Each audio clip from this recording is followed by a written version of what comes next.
Namaskar students, Informatics Practices, Class 12. Myself Sanjay Parmar. I welcome you all on my channel tutorial AICS IP. So in this video, I will discuss about some recommended options of to_CSV function. So in previous video, we have seen that how to write data from data frame to CSV file. So there we have used this function to_CSV. So how to use some recommended options of to_CSV file. So let me begin.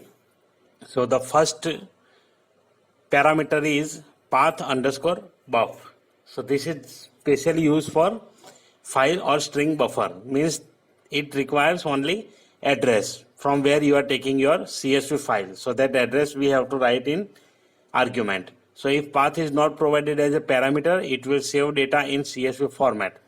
User can provide absolute or relative path. In above example, relative path is given to the file. So means here relative path is given to our file. So here d data_CSV, that path is given there. So let me open Python and I will show you the example which we have used in previous video. So Python programs, now CSV file import. So here we have provided the path buffer. So this is the buffer path. Now let us check the output.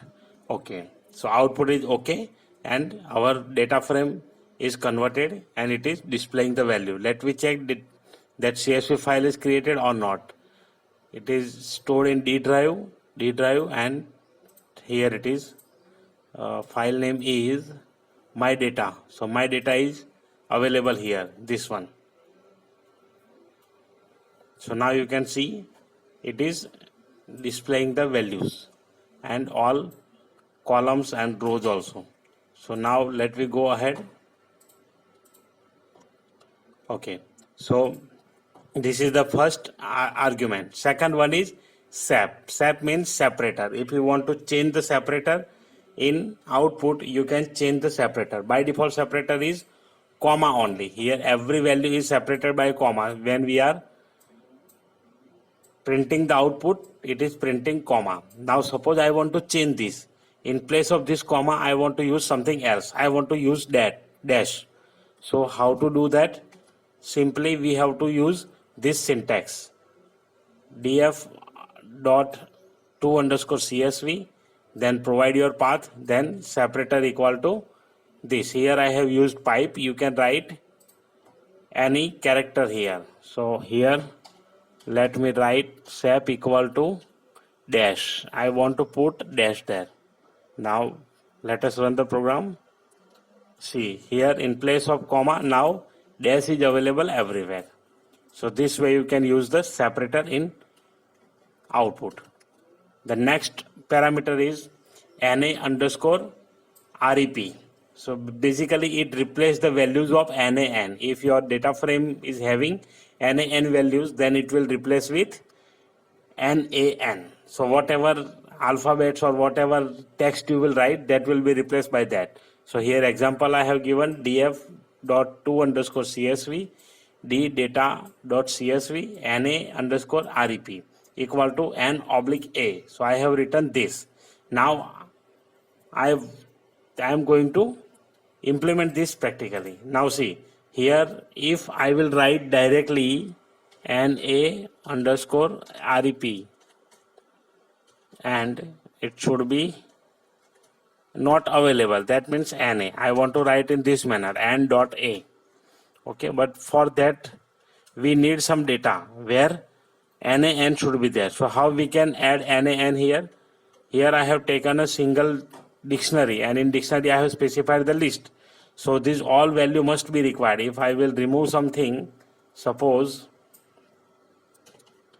I will remove this data from this values. Now what happens? It will display the error because you cannot remove such values directly. See, arrays must all be same length. So if you want to write NaN or if you want to leave it blank, what you have to do? Simple, we have to use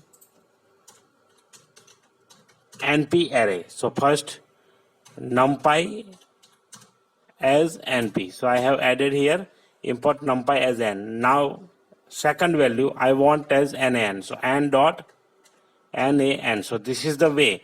If you want to skip such values in list or array, this method you have to follow. Otherwise it won't come as NaN. NaN. So means that value is not available. Okay, let me change in this. I want to use NaN at 4th index. And dot NaN. So let me check output first. It is coming there or not. Then we will use this thing. F5 C. So here NaN is coming or not. Okay, here it's not displaying NaN. See, blank. The value is blank only. Means nothing. Data is blank there. Now let we use that. In place of that blank, it should display something. Okay, so for that NA underscore REP equal to, and here you write N dot A, means not available.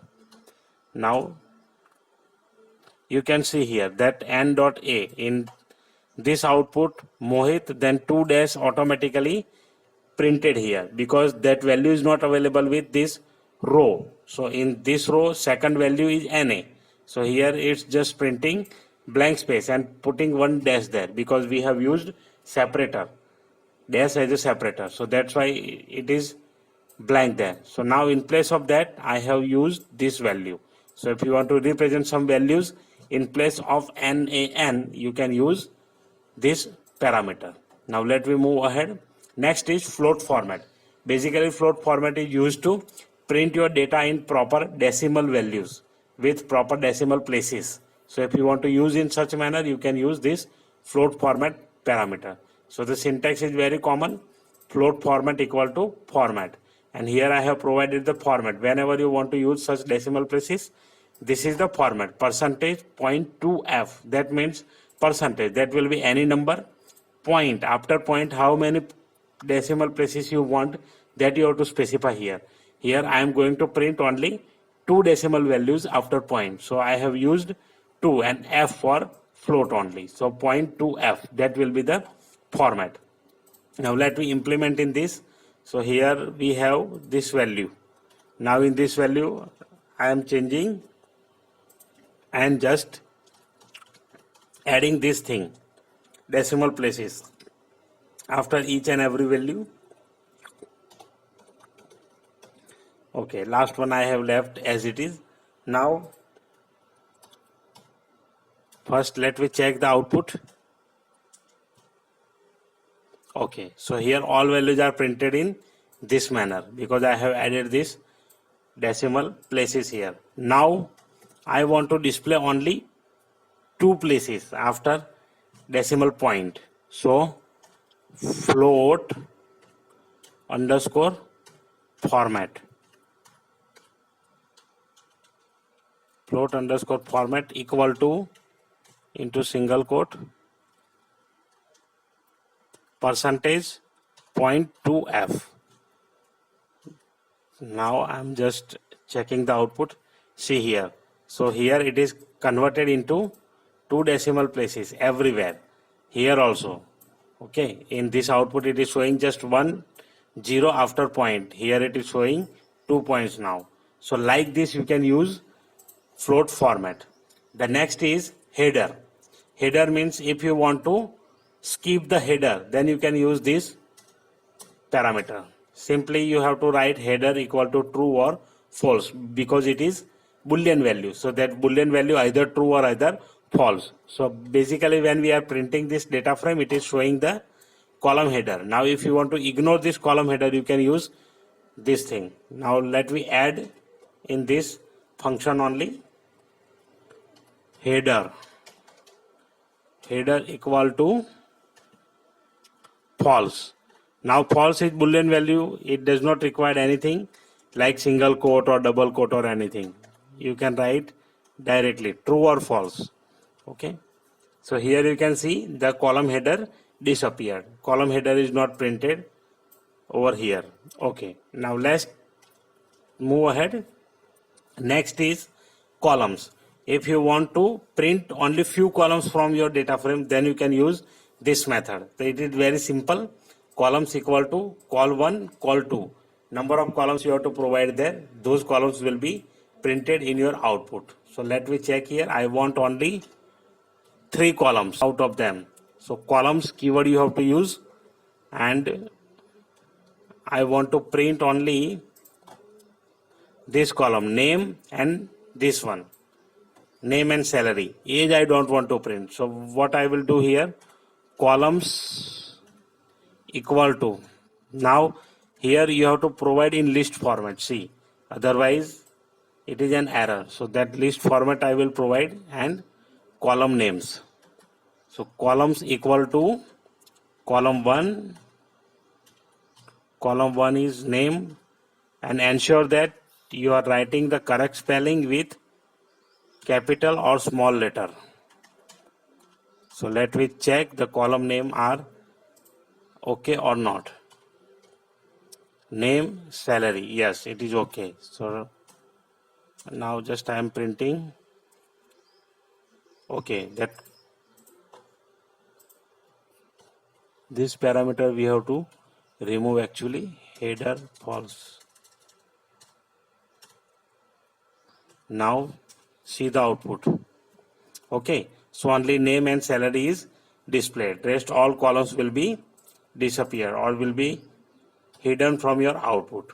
Okay, so next, index. If you don't want to print the index value, here index value is coming 0, 1, 2, 3, 4. So that can be also ignored in your output. How? So you have to use like this. And this is for your data frame CSV file also. Let me check the CSV file, how it is representing the value. See, here it is storing in this manner. So it's not just printing in output, but it is changing here also. So in same manner it is going in CSV file. So remember, whenever you want to store something like this, then only you have to use these parameters. Otherwise you ignore them if you want to use every value in separate columns. So that you have to keep in mind, but sometimes we need to store data in this manner also. So that time you can use these different parameters. Okay, so last one is index false. So that index true, that is by default index is true only. Now I don't want to store index also. So when you don't want to store index, you can use index equal to false. So that index won't be stored. Okay, permission denied. Permission error. Okay, these are such file errors, I think. Index equal to false. Let me check. Yes, that file is open. That's why it is showing this error. Let me close this. Okay, now see. So here indexes are not stored. So this you can use when you want to ignore these all things. Okay, suppose I want to ignore index only. Rest all should be printed properly or inserted in your CSV file. So now see, in this manner it is saved. Now let me open that my data.csv. Now here you can see these values are blank and I have ignored the indexes also. If somewhere it is not required, you can ignore in this manner. So I hope you understood these concepts. So whenever you want to store such thing, you can use these recommended options. Actually 2_CSV function have more parameters also. If you want more parameters explanation, just ask in comment. I will provide another video, whatever parameters left in this video. Okay, but these parameters are okay for you because these are the recommended and we are using this most probably. So that's why I have explained. So I hope you enjoy the video. You are enjoying learning also. So hit the like button, share with your friends, and if you are coming to my channel first time, watching my video first time, subscribe the channel and press the bell notification icon to get notified. Thank you very much for watching this video. Keep watching, keep learning.